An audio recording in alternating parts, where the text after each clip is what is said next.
Hello friends, આપણી YouTube channel game changing સાયકોલોજીમાં આપ સૌનું હાર્દિક સ્વાગત છે. આજના વિડીયોમાં આપણે પ્રોબેશન ઓફિસર તેમજ જે વિદ્યાર્થીઓનું મનોવિજ્ઞાન છે એવા વિદ્યાર્થીઓ માટે જીસેટ તેમજ ટેટ અને પીએસઆઈની પરીક્ષામાં મનોવિજ્ઞાનના જે અગત્યના પ્રશ્નો પૂછાય છે તો એની ચર્ચા કરીશું. આ વિડીયો નંબર 4 છે, એટલે અગાઉના વિડીયો તમે ન જોયા હોય તો જોઈ લેવા વિનંતી. આજના વિડીયોમાં આપણે મનોવિજ્ઞાનના મોસ્ટ આઈએમપી પ્રશ્ન જે છે તો એની ચર્ચા કરીશું. એ ઉપરાંત જે વિદ્યાર્થીઓનું મનોવિજ્ઞાન છે એવા વિદ્યાર્થીઓ માટે જીસેટ 2025ની પરીક્ષા માટે અગત્યના સાબિત થશે. આપણે જે નવી સિરીઝ ચાલુ કરી છે T20 એટલે કે ટોપ 20 પ્રશ્નો જે છે તો એની આપણે આજના વિડીયોમાં ચર્ચા કરીશું. તો સૌપ્રથમ પ્રશ્ન છે, નીચેનામાંથી કયું ઔપચારિક જૂથ છે?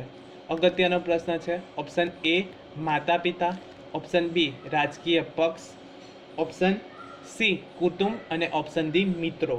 તો સાચો જવાબ આવે છે ઓપ્શન બી રાજકીય પક્ષ છે એ ઔપચારિક જૂથ કહેવામાં આવે છે. તો યાદ રાખવાનું છે ઔપચારિક જૂથ, તો રાજકીય પક્ષ ઔપચારિક જૂથ છે.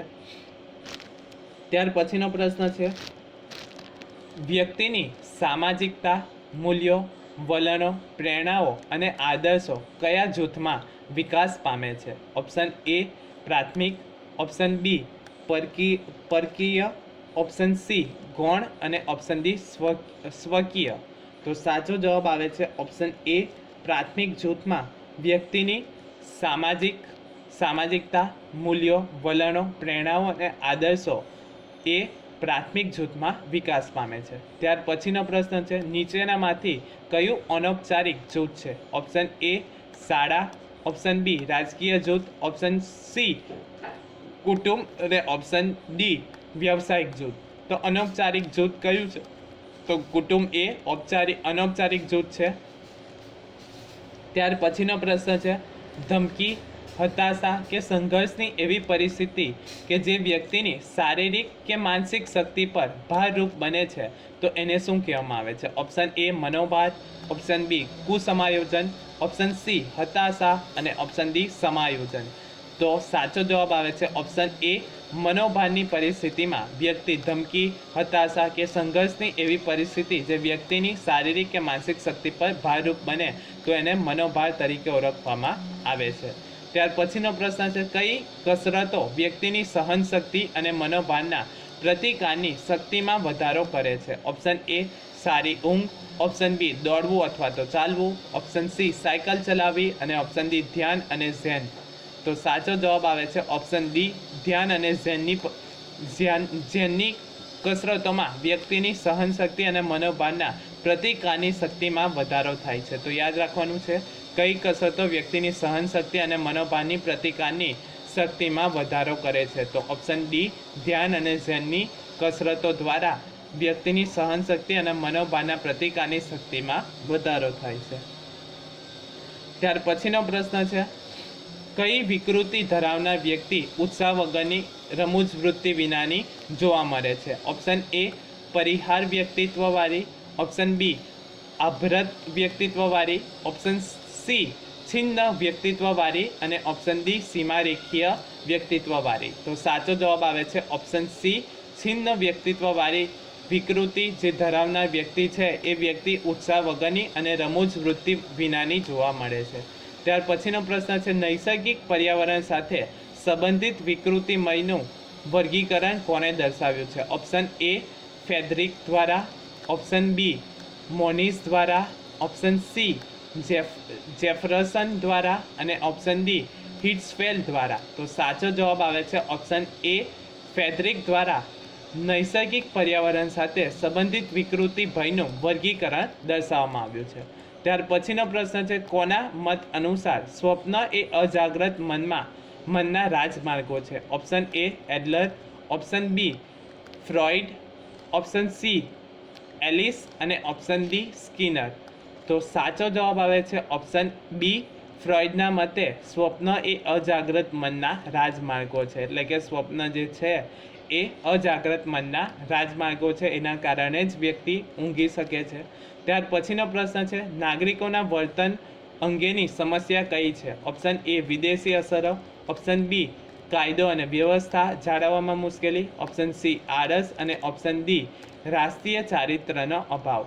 તો સાચો જવાબ આવે છે ઓપ્શન ડી, રાષ્ટ્રીય ચારિત્રનો અભાવ એ નાગરિકના વર્તન અંગેની સમસ્યા જોવા મળે છે. તો સાચો જવાબ આવે છે ઓપ્શન ડી, રાષ્ટ્રીય ચારિત્રનો અભાવ જોવા મળે છે. ત્યાર પછીનો પ્રશ્ન છે, સેવા નામનું સ્વરોજગાર કરતી સ્ત્રીઓનું સહકારી મંડળ કયા રાજ્યમાં જોવા મળે છે? Option A Rajasthan, option B Madhya Pradesh, option C Maharashtra અને ઓપ્શન ડી ગુજરાત. તો સાચો જવાબ આવે છે ઓપ્શન ડી, ગુજરાતમાં સેવા નામનું સ્વરોજગાર કરતી સ્ત્રીઓનું સહકારી મંડળ જોવા મળે છે.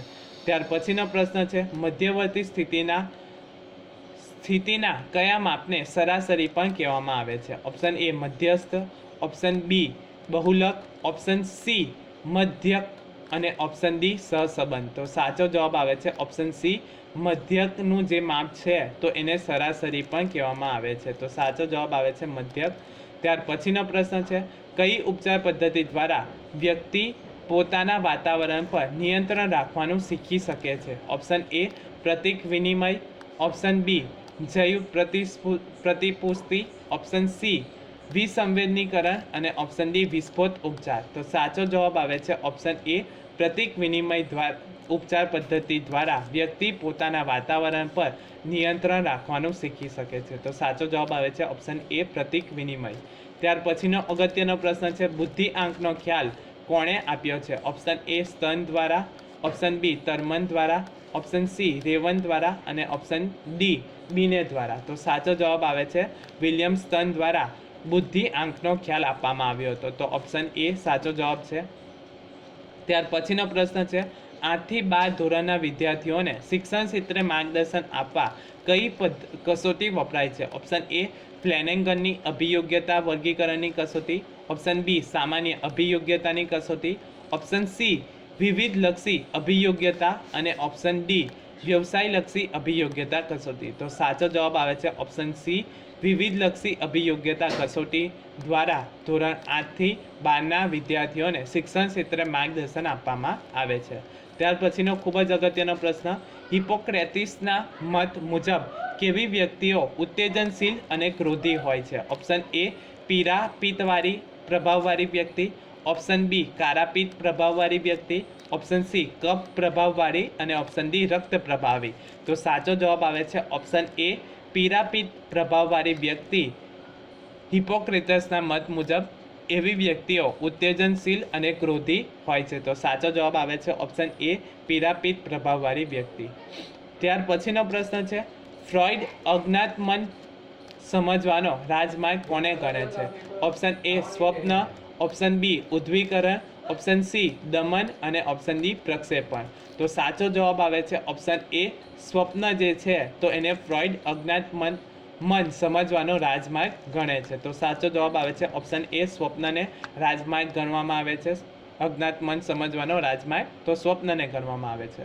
ત્યાર પછીનો પ્રશ્ન છે, કોના મત મુજબ વ્યક્તિની તેવો કરતાં તેના વ્યક્તિત્વ ગુણો વધુ વ્યાપક હોય છે? Option A Hippocrates, option B Carl Jung, option C Gordon Allport અને ઓપ્શન ડી ક્રેસ્મર અને શેલ્ડન.